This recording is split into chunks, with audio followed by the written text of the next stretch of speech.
Okay, so Srivalli plus Saami Saami is equal to peelings song. ये वो song है जिसका अनाउंसमेंट कोचिन वाले इवेंट में ही हो गया था कि हम ये सॉन्ग लेके आएंगे 1 को। इसको देखकर आपको मजे आ जाने वाले हैं।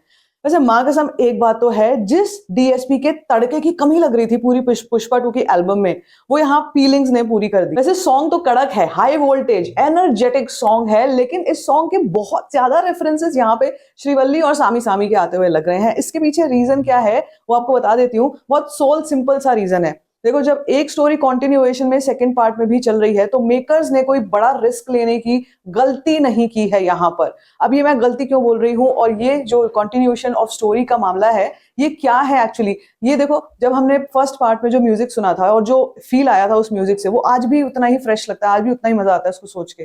तो जब पुष्पा 2 की कहानी की बात होती है तो कहानी कंटिन्यूएशन में चल रही है, इसीलिए म्यूजिक भी एक पर्टिकुलर थीम को ही फॉलो कर रहा है, which is again one of the biggest USPs and strength points of Pushpa 2। तो और मेकर्स की इस टाइमिंग की दाद देनी पड़ेगी, क्योंकि एडवांस बुकिंग इतने चरम पे चल रही है, इतने पीक पे चल रही है, यहाँ पे लाके इन्होंने पीलिंग्स वाला जो कहते हैं ना कि एक बॉम्ब और फोड़ा है।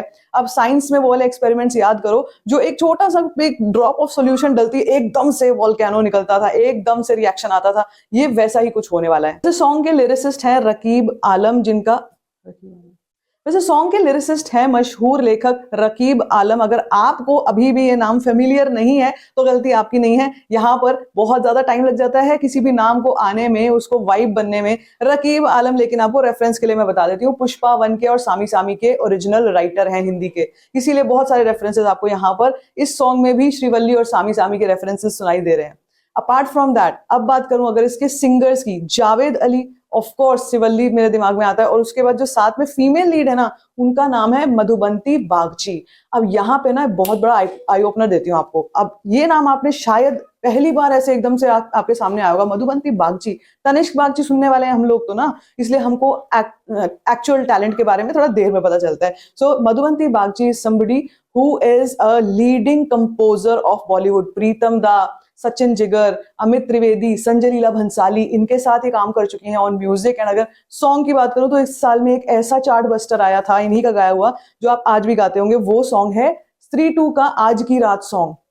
Now if you also didn't know about it, इसीलिए बोल रही हूँ कि ये हमारी गलती है कि हम सिर्फ सॉन्ग सुनते रहते हैं, लेकिन जो उसके पीछे मेहनत कर रहे हैं ना, जो लोग बीटीएस में हैं, उनके बारे में किसी को कुछ पता नहीं है। तो भाई मधुबंती बागची का सुर बहुत सही लग रहा है, बहुत अच्छी वॉइस सूट कर रही है on Rashmika and the character of Srivalli. But जैसे कह रही हूँ आपको कि ये वही amalgamation of Pushpa 1 and Pushpa 2 का जो म्यूजिक है, उसी ट्रेंड को, उसी फ्लेवर को फॉलो करता हुआ ये सॉन्ग है। एंड वैसे it is far better than Kissik. अब यहाँ पे आयरनी देखो, Kissik was written by Irshad Kamil, the person who wrote the song of Jab We Met, the person who wrote the songs of Tamasha, Rockstar. ऐसी कहानियां, ऐसा म्यूजिक, ऐसे बोल गानों के जो आज भी हमको याद है। लव आजकल, मतलब वो नॉस्टैल्जिया में पहुंच जाते हैं, हम सोचते हैं वाह क्या लिखा है भाई, क्या लिखा है। इरशाद कामिल ने किसिक के लिरिक्स लिखे थे, थप्पड़ मारूंगी वाले। अब सोचो यहाँ पर रकीब आलम के जो लिरिक्स हैं, ये कितना स्ट्राइकिंग डिफरेंस यहाँ पे नजर आता है। तो इसीलिए मैं कह रही हूँ कि बहुत बड़े बड़े नामी गिरामी लोग रहते हैं, इंडस्ट्री में है, बहुत सारा काम कर रहे हैं, बस जानो उनके बारे में यार। Back to feeling song, overall the song is very good, सुनने में बहुत अच्छा है, पेपी नंबर है, मतलब डीएसपी अपने एलिमेंट में नजर आ रहे हैं सॉन्ग में। साथ साथ में भी सी अल्लू अर्जुन, इनके डांस स्टेप और फुट मूवमेंट से नजर ही नहीं हट रही थी मेरी, क्योंकि of course Rashmika is also great dancer, she is also matching the steps with Allu Arjun. But Allu Arjun जब अपने उसमें आ जाते हैं ना, तो भाई फिर सीटी मार जो सॉन्ग अगर आपने अभी तक नहीं देखा है वो देख लेना, समझ में आ जाएगा। डांसर रामुलो रामुला या बुट्टा बमा, वो दिमाग में आते हैं, वो सॉन्ग्स आते हैं। And when we see him as, जो सामी सामी में भी उन्होंने थोड़ा सा डांस किया था, लेकिन जो किया था वो अभी भी लोगों को बहुत अच्छा लगता है, फ्रेश लगता है। ये फीलिंग्स के मामले में भी यही होने वाला है कि जब ये सॉन्ग आएगा थिएटर में, it is going to bombard, people are going to go crazy for this song. अगर हम बात करते हैं कि एडवांस बुकिंग्स में इस वाले सॉन्ग के रिलीज हो जाने के बाद क्या फर्क पड़ने वाला है, तो आप सोच भी नहीं सकते हो कि नंबर सुबह से अब तक कितना बड़ा मैसिव डिफरेंस आ गया। यूजुअली हम क्या देखते हैं, सुबह में हमने एक नंबर देखा, मान लीजिए 7.5-8 करोड़ का नंबर था वो, उसके बाद ज्यादा से ज्यादा कितना डिफरेंस आएगा। अभी 4 दिन है फिल्म को रिलीज होने में, बहुत तेलुगु में तो अभी ये आई ही नहीं है, कई जगहों पे, हैदराबाद में आप चेक करोगे नहीं ओपन हुई है। लेकिन 8 करोड़ से इस वक्त पर जो आंकड़ा चल रहा है, that is 17 crore.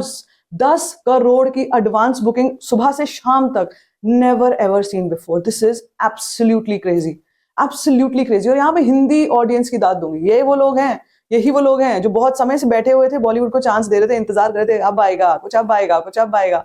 Finally Pushpa आया है, पुष्पा राज आया है वाइल्ड फायर लेके, और लोगों को लग रहा है भाई ऐसे टिकट्स खरीद रहे हैं भाई, 1200 रुपए की टिकट्स बिक रही है, 1200 रुपए की हिंदी 1200 रुपए की 2D फॉर्मेट में टिकट्स बिक रही है। अगर तेलुगु की बात करते हो वहां भी लोगों ने ले डाली है, बल्क में ले रहे हैं, 1200 रुपए की टिकट, एक टिकट बल्क में खरीदी जा रही है वहां पे। ऐसा क्रेज चल रहा है अल्लू अर्जुन का। नहीं नहीं, आईमैक्स में भी फिल्म रिलीज हो रही है, तो आईमैक्स के नंबर्स भी बहुत बड़ा पुश दे रहे हैं, लेकिन ये एक मतलब अनबिलीवेबल वाली चीज है, 14,500 शोज खुले हुए हैं, जिसमें से तेलुगु तो अभी स्टार्ट नहीं हुआ है, बहुत लिमिटेड, आप 250-300 शोज मान लो जो तेलुगु में आपको दिखाई दे जाएंगे। अभी तेलुगु लैंग्वेज में कल से शायद मोस्ट प्रोबेबली ये लोग शुरू करेंगे। आप सोचो वो कहां तक जाएगी। यानी जो मैंने आपको सुबह की रिपोर्ट में बताया था कि 125 करोड़ तो एडवांस बुकिंग वर्ल्ड वाइड की बात कर रहे हैं makers, and it is not a joke now.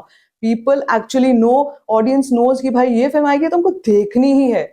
और ये मैं अपने फैमिली फ्रेंड्स की बात भी करती हूँ, आपसे बताती हूँ आपको, so many times, so many of them are like भाई कुछ भी हो जाए पुष्पा देखनी है। तो देखो व्यू काउंट सॉन्ग के चलते रहेंगे, वो सब मुझे पता है कि अब ये सॉन्ग चार्टबस्टर होने वाला है, फीलिंग्स।